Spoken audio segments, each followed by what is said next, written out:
Eh, Dice, profecías sobre Jesús, sobre el nacimiento de Jesús. Vamos a estar viendo, por ejemplo, vamos a empezar con Isaías 7:14, el nacimiento virginal, ¿ok? El nacimiento de una virgen. Entonces vamos a estar viendo las profecías que hablan sobre la vida de Jesús. Dice Isaías 7:14, dice, por tanto el Señor mismo os dará señal, he aquí que la virgen concebirá y dará a luz un hijo y llamará su nombre Emmanuel. Ok, siempre se nos dice este versículo, pero no nos vamos al contexto histórico, que es lo que estaba pasando. Primeramente, la primera palabra, tiene un doble trasfondo. Ok, ahorita se los voy a explicar. El primero es Isaías 7:14, se refiere a la época del rey Acaz. Ok, el rey Acaz fue uno de los reyes de Judá. Acuérdese que le dije que se dividió el país en dos partes: Judá, que era el reino del sur, Israel del sur, y Israel del norte, que era Samaria. ¿Ok? Entonces, cuando se refiere muchas veces, cuando ya se separan y se refiere a Israel, se refiere a Samaria. Y cuando se refiere a Judá, se refiere como Judá. ¿Ok? Que viene siendo el Israel del sur. Entonces, aquí lo que estaba aconteciendo era que, si usted se va al contexto histórico, en Isaías 7:1 habla que el rey de Siria, Peca y su hijo Remalías se levantaron contra el reino de Israel. ¿Ok? Se levantaron, subieron, dice, contra Jerusalén para combatirla, pero no la pudieron tomar. Entonces, el rey Acaz se mete en un profundo miedo, ¿sí? Empieza a temer porque era en ese entonces, cuando todavía no llegaba a Babilonia, Siria y Asiria eran uno de las potencias, ¿sí?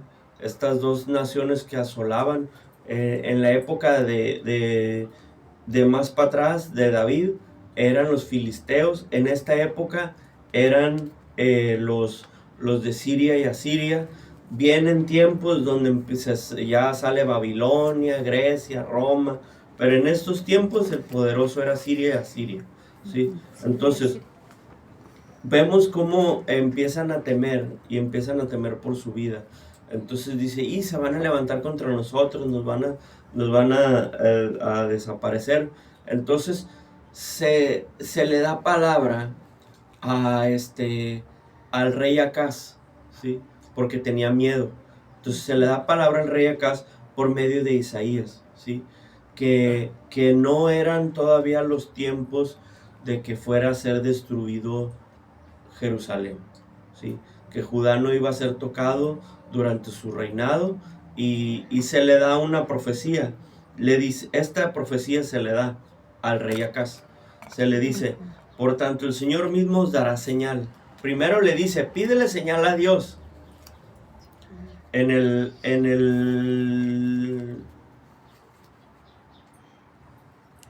Por el 10 y el 11, dice, le dice en el 11, dice, demándasela a Dios, la señal, pero acá se niega a pedirle señal a Dios. Entonces le responde el profeta en el 13, le responde, os es poco el ser molestos a los hombres, sino que también lo seáis a mi Dios. Le dice Isaías, le dice, o sea, no te basta con hacerle la vida difícil a los hombres, también tienes que hacérsela difícil a Dios. También tienes que irte en contra de Dios. Entonces dice, aunque no se la pidas la señal, Dios te la va a dar. Eso le dice en el 14. Dice, por tanto el Señor mismo os dará señal. Quiere decir, aunque no se la pidas, Dios te la va a dar, porque no se la pediste. Porque si usted lee en el 12, responde acá, no pediré y no tentaré a Jehová. Lo que le dije de la otra vez de lo de los talentos, que el que le dan un solo talento, ¿qué hace? Va y lo entierra. Y luego dice, ¿sabes qué? Te lo doy, ahí está, no me sirvió para nada, no me ayudaste para nada, ahí está tu talento. ¿Sí? Entonces, esto mismo hace Acaz. Esto mismo hace Acaz. O sea, le dice, ¿sabes qué? No le voy a pedir ayuda. Casi le dice, y hazle como quieras. O sea, ¿sí me explico? Entonces dice el 14, aunque no se la pidas la señal, Dios te la va a dar. Dice, "He aquí que la Virgen concebirá y dará a su luz un hijo y llamará su nombre Emmanuel". Ok, la palabra usada en el original se refiere a la palabra hebrea alma, con H al último, alma, ¿sí? Y la palabra alma se refería a una joven, pero también se refería a una virgen. Tenía las dos partes, ¿ok? Entonces, por eso le digo que esta profecía tiene un doble trasfondo, ¿sí? Porque primeramente habla sobre que una joven, he aquí que una joven concebirá, que una virgen concebirá, se refiere a las dos. Entonces, se refiere a una palabra que se le está dando primero al rey Acaz, primeramente al rey Acaz. Pero acuérdese que dice, dentro de las profecías bíblicas, hay una palabra que se toma del Eclesiastés de Salomón, que dice, no hay nada nuevo debajo del sol, ¿sí? Muchas profecías en la Biblia, profecías apocalípticas, usted va a encontrar que se refieren a una palabra que se le dio a cierta gente, pero tienen un trasfondo del fin de los tiempos, ¿sí? La mayoría de las escrituras apocalípticas se refieren a una cosa, pero también se refieren a algo del fin del mundo. Entonces, esta se refería a la venida de Jesús por medio de su nacimiento virginal, pero también se refería a una palabra que se le da al rey Acaz cuando le dicen, antes de que la mujer joven, pudo haber sido cualquier mujer de la corte, cualquier mujer, no sé, de ahí de donde está, dice, antes de que la mujer dé a luz, dice, tus enemigos serán destruidos. A eso se refería. Si usted lee el 16, dice, porque antes que el niño sepa desechar lo malo y escoger lo bueno, la tierra de los reyes que tú temes, o sea, Siria, dice, será abandonada. ¿Sí? Esa es la profecía normal, la profecía que se le da a Acaz para que no tema, para que no anduviera preocupado. ¿Cómo anda uno a fin de mes? Bien preocupado, ¿no? Ay, no voy a alcanzar a pagar. Ay, no. Así andaba Acaz. Me van a invadir, ¿y qué va a pasar de mí? ¿Qué voy a hacer? Y mi vida. Y andaba el pobre bien frustrado. Entonces Dios le dice, aunque no me pediste señal cuando yo te dije que me la pidieras, yo te la voy a dar. Va a venir, dice, antes de que la joven dé a luz, tus enemigos van a ser barridos. ¿Van a ser qué? Dice ella, dice. Los reyes que tú será abandonada. ¿Sí? Entonces, le dice, no te preocupes. ¿Sí?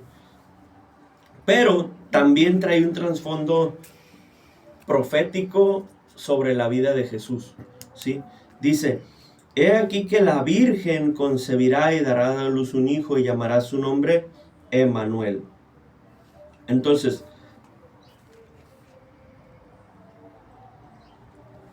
se refiere a cuando le dice a la profecía doble que está, se refiere a Emmanuel, quiere decir Dios con nosotros, ¿sí? Dios con nosotros. Entonces, le está diciendo primeramente que va a ser una joven, el significado. Segundo, que va a ser virgen, ¿sí? O sea, que ¿qué va a hacer? Que no va a ocupar de descendencia de hombre, ¿vale? ¿Sí? Entonces, y llamará su nombre Emmanuel, que es Dios con nosotros. Entonces, vemos cómo, preguntamos, ¿no? ¿Por qué de una virgen? Porque Dios hace su entrada triunfal. Dios hace su entrada a este mundo de una manera para demostrarle a los hombres que a pesar de su nacimiento humilde, ¿sí? De haber dejado no que hubiera dejado de ser Dios, pero haberse ausentado de su trono en físico, hablando de Jesús, y nacer como, dice la Biblia, como un hombre que vino a servir a los demás, ¿sí? Porque ahí lo dice la Escritura. Entonces dice, hace su entrada triunfal de una manera milagrosa, de una manera milagrosa. Así hace su entrada triunfal Jesús. Entonces habla de demostrarle al hombre perdón, su naturaleza divina, diciendo, ¿sabes qué? Lo hago por amor. Vengo a este planeta Tierra por amor. ¿Ok? Vámonos a la segunda profecía. Vamos a ver 4. Miqueas 5:2. Miqueas 5:2. Ese está más para enfrente. Está en los poquito más para enfrente. Está en los profetas menores. Se lo voy a ir leyendo en lo que usted lo haya. Dice, pero tú, Belén Efrata, pequeña para estar entre las familias de Judá, de ti saldrá el que será Señor en Israel, y sus salidas son desde el principio de los días de la eternidad. Ok, aquí nos habla de la profecía del lugar de nacimiento. En el otro veíamos que era que iba a nacer de una virgen, de una joven. Aquí dice que va a nacer en Belén, específicamente en Belén. Miqueas 5:2. Están los profetas menores. ¿Sí? Miqueas. Está después de Jonás. Ahí está. Entonces, fíjese bien. ¿Cuál era la capital de Judá? Jerusalén. Jerusalén era una ciudad importante. Jerusalén era una ciudad grande. Entonces, ¿por qué no nacer en Jerusalén? Vámonos más para enfrente. ¿Por qué no nacer directamente en el trono real? ¿Por qué no nacer dentro de las personas más importantes de la capital? Y de esa manera hubiera influido políticamente para liberar directamente a Israel. Que era, me imagino yo, lo que más o menos los judíos tenían en mente. Que iban a ser de una persona importante. Quizás de alguno de los que ayudaban en el templo. Quizás de algún político importante. Y que iba a ser el líder, no sé, me atrevo a decir, de los fariseos. Y que iba a influir. O quizás un rey. Directamente un rey. O sea, estoy divagando. O sea, ¿por qué no nacer de una persona importante? ¿Por qué no nacer en una ciudad? ¿Por qué no nacer en un lugar tipo Hotel Hyatt, ¿no? Tipo hotel así, 5 estrellas, un hotelín, algo así. ¿Por qué no nacer algo que hubiera un banquete ahí tremendo, un fiestón?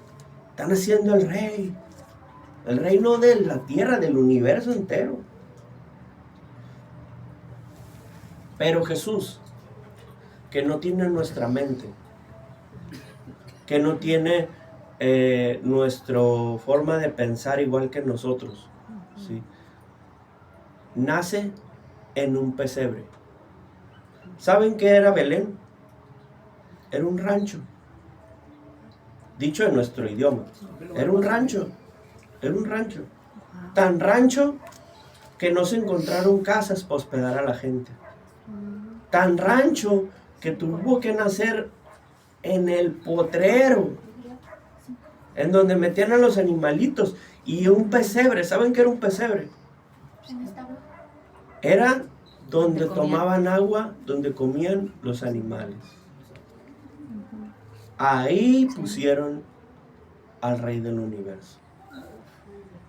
Nos da una cachetada con guante blanco, porque nosotros muchas de las veces decimos, no, es que yo soy un hijo de Dios, y un hijo de Dios merece lo mejor, y un hijo de Dios, y ahí se viaja uno. Entonces, ahí andamos gastándonos lo que no tenemos, lo que no tenemos. Y Dios viene y nace en un pesebre.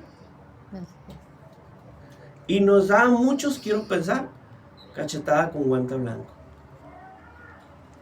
O sea, Él hace una entrada triunfal de una virgen. Pero en un pesebre. En un ranchito llamado Belén. Ahorita a lo mejor si vamos, pues ya va a ser una ciudad. Jesús la hizo importante. A lo mejor ahorita todo el mundo va a querer ver dónde nació Jesús. Y a lo mejor van a tener ahí un lugar donde, aquí fue, por aquí, sí. Y van a, pero hoy, en aquel entonces, era un pueblo. ¿Dónde cree usted que estaba el establo? ¿En la ciudad? Estaba allá en el cerro, en el rancho. ¿Sí? Entonces, dice que era un pueblo pequeño, ¿sí? Para darle entrada al Rey de Reyes y Señor de Señores. ¿Sí? De ti saldrá, dice, el que será Señor de Israel, de una pequeña ciudad. ¿Sí? Vemos cómo el Señor proviene de una eternidad pasada. Jesús no tiene principio ni fin. Dice, yo soy el principio y el fin. ¿Qué te está diciendo? Que no tiene principio ni fin.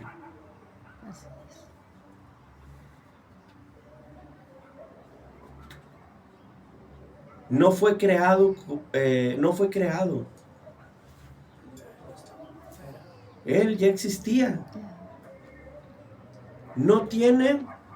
Nosotros nos regimos por una ley de la física que se llama, por 3 leyes de la física que se llaman ley del espacio, ley de la materia y ley del tiempo. Materia, espacio y tiempo. ¿Sí es esa? Entonces, nos regimos por esa. Dios no. Dios no se rige por el tiempo. Dios no se rige por el espacio. Ni por la materia. Dios no se rige por las leyes de la física. A Dios no le afecta. Porque si a Dios le afectara el espacio y el tiempo y la materia, pues no sería Dios. Porque tendría que cumplir las mismas reglas que nosotros. Y eso lo haría una creación también. Dios no es creación. Dios es Dios. Y Dios no se rige por las leyes de la física. ¿Sí? Que aunque a lo mejor las obedezca por una cosa, por ponernos un ejemplo, porque vino Jesús y nació en este planeta Tierra, ¿sí? No necesariamente se rige por ellas, ¿sí? Entonces vemos cómo cuando Él viene a nacer en un ranchito, ¿sí? Él se hace teniéndolo todo, siendo un Dios que no se rige por el espacio ni el tiempo. Viene y nace en un rancho y nos da una prueba de humildad a muchos de nosotros. Vámonos a Génesis 49:10. El linaje davídico de Jesús. Génesis 49:10, en lo que lo hayan se los leo. Dice, no será quitado el cetro de Judá ni el legislador de entre sus pies hasta que venga Silo. A él se congregarán los pueblos. Esta es la versión Reina Valera. Reina Valera 60. Les voy a leer también la nueva versión internacional. Dice, el cetro no se apartará de Judá, ni de entre sus pies el bastón de mando, hasta que llegue el verdadero rey, a quien merece la obediencia de los pueblos. Ok, les voy a explicar, a lo mejor usted no lo ha oído, a lo mejor sí, pero les voy a explicar una palabra, un contexto que se usa en México, en el área de Tijuana, en el tiempo de los cholos. Decía, llegaba uno en un lugar y decía, ¿quién es el chilo? ¿Quién es el bueno? ¿Quién es el chilo aquí? ¿Quién es el que manda? ¿Sí? ¿Quién es el chilo? Entonces, se sacó de contexto porque sale de aquí. Sí. Dice, no será quitado el cetro de Judá, dice la Reina Valera 60, dice, ni el legislador de entre sus pies, hasta que venga Silo. Hasta que venga el chilo, el bueno. Sí.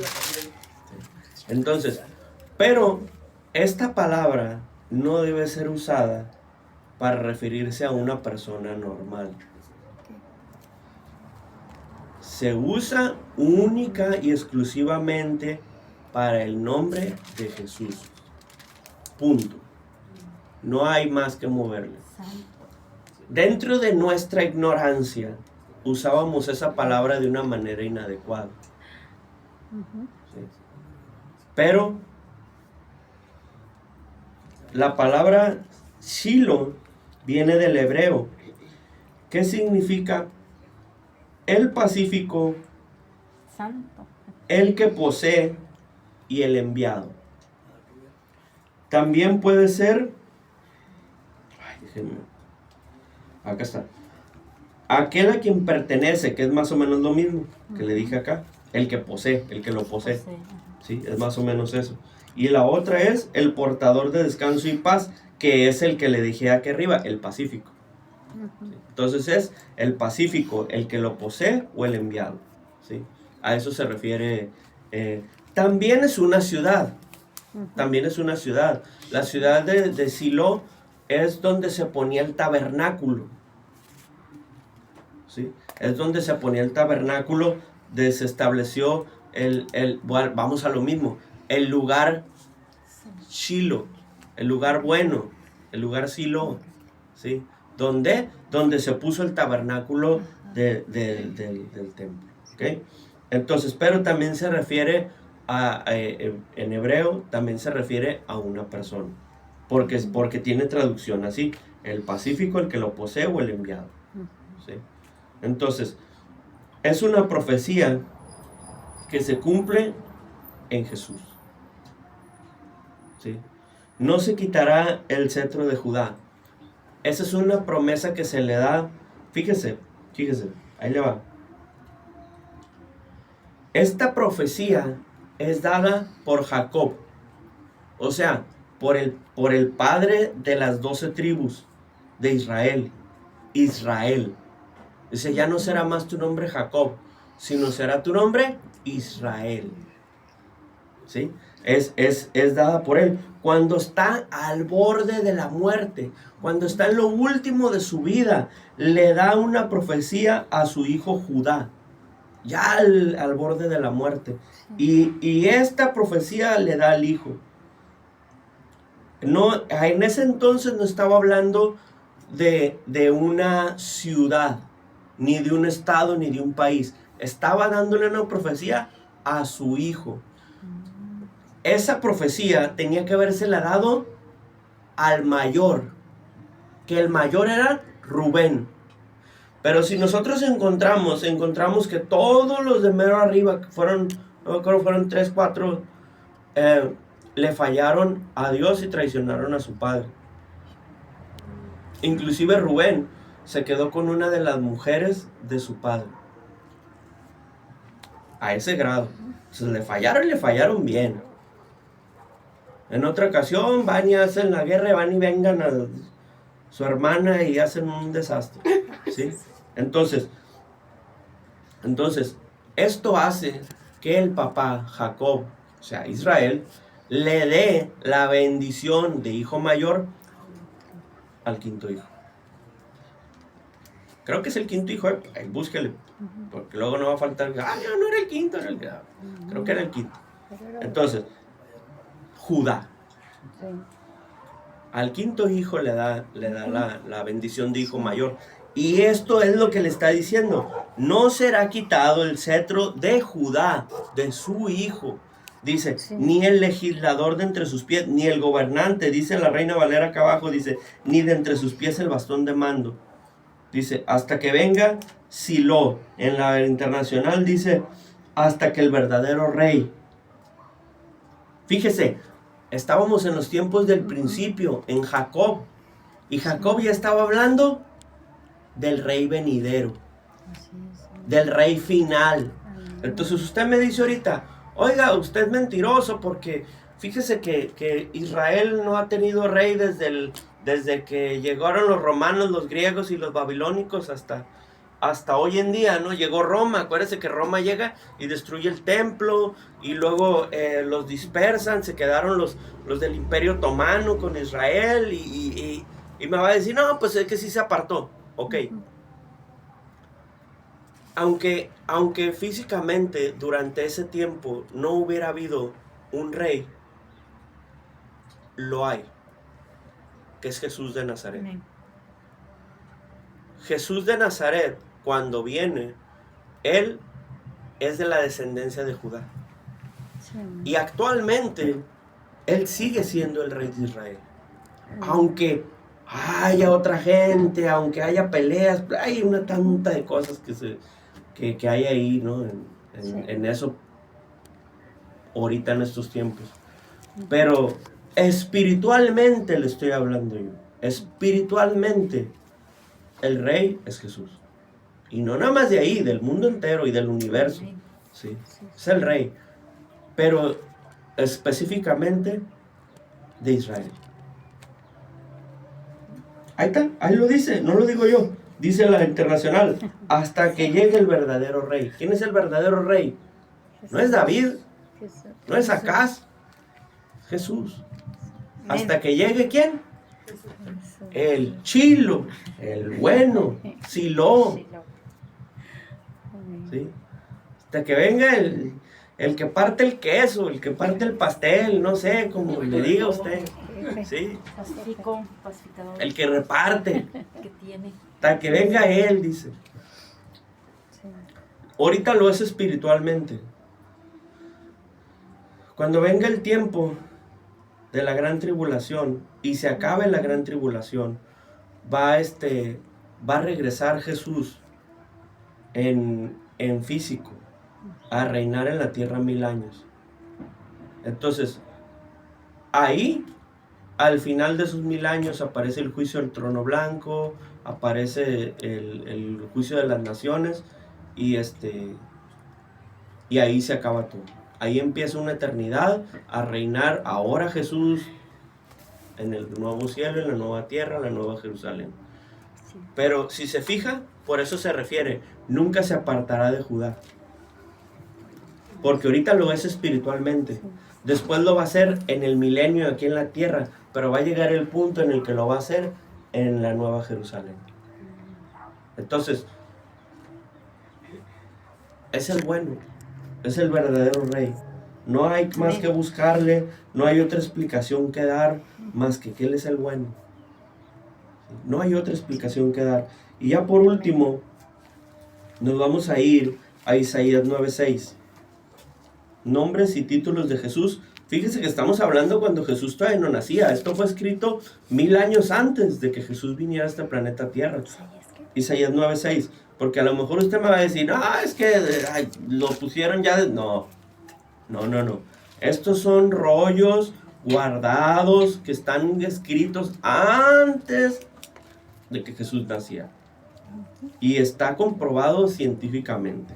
Que no me vaya a salir con que no. Ok, ahí se la voy a leer. No, les hacen pruebas. Ahí se la voy a leer. Dice, porque un niño nos es nacido, hijo nos es dado, y el principado sobre su hombro. Y se llamará su nombre admirable, consejero, Dios fuerte, Padre eterno y príncipe de paz. Primeramente, admirable. ¿Por qué? Porque es una de las cualidades de Dios. Dios es extraordinario, Dios es único, Dios no puede ser igualado. Por ahí andan unos locos que dicen que si viven rectamente Dios los va a hacer Dios y van a tener su planeta Tierra. No, Dios es único, Dios es inigualable, Dios es incomparable.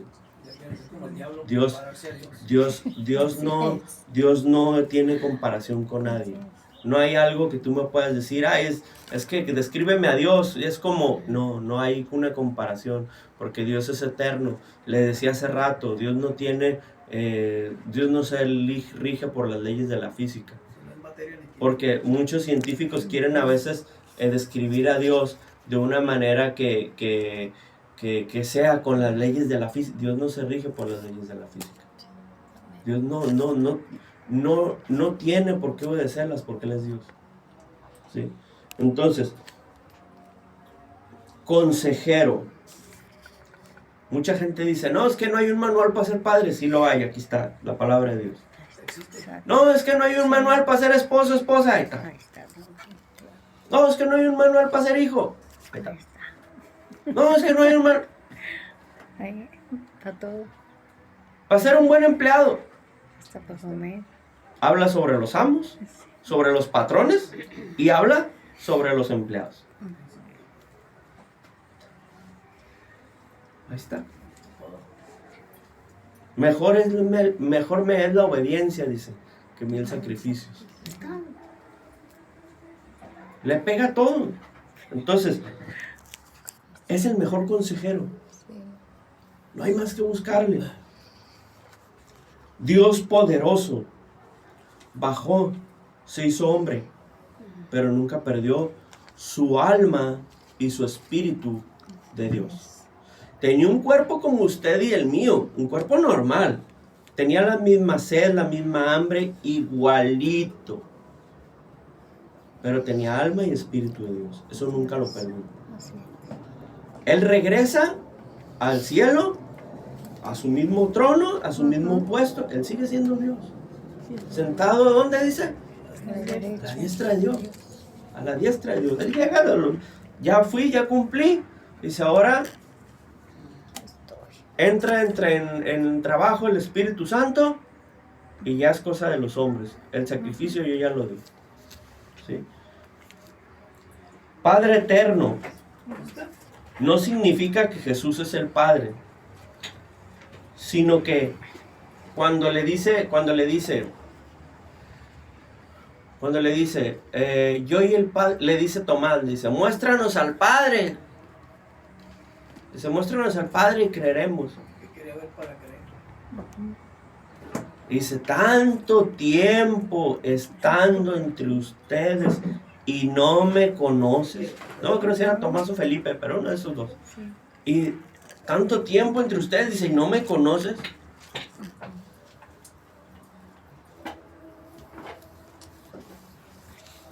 No te he dicho que si me ves a mí, ves al Padre. Se refiere a la esencia, no que sean la misma persona. Porque hay otros que andan ahí que era el mismo, no es el mismo. Son dos personas distintas, Sí. pero la esencia es la misma, Dios. Es un solo Dios en tres personas. ¿Sí? Entonces, Padre eterno, a pesar de que Jesús es como si fuera nuestro hermano mayor, muy mayor que nosotros, entonces, es nuestra figura tipo paterna, porque dice que al Padre nadie lo ha visto. Al Padre lo vamos a ver hasta el final, en el juicio del trono blanco, cuando ya todos los tiempos se hayan acabado, hasta entonces se va a revelado el Padre. Antes no, Entonces, pero ahorita, pues tenemos al Espíritu Santo entre nosotros, pero la figura que más podemos tener más paternal, pues es Jesús. Es como cuando se te van los papás y ¿a quién agarras? Pues uno de los hermanos. Uno de los hermanos es el que, ¿sí me explico? No que lo cumplan, sino que es más o menos explicado así. ¿Sí? Entonces dice, Padre eterno, príncipe de paz. Entonces, ¿por qué nos andamos peleando y enojando y guardando el rencor a la gente? O sea, es pregunta. Dígame usted qué pecado justifica que yo pueda guardar rencor o odio. No hay. No hay. Ningún pecado y ninguna falta justifica mi rencor y mi odio. Porque eso es lo que hace uno. Porque es que, y el es que a veces es de bien largo el es que. O el pero. De rato se queda uno ahí, en la quejabanza. Entonces, príncipe de paz. ¿Qué dice? Dice, bienaventurados los pacificadores.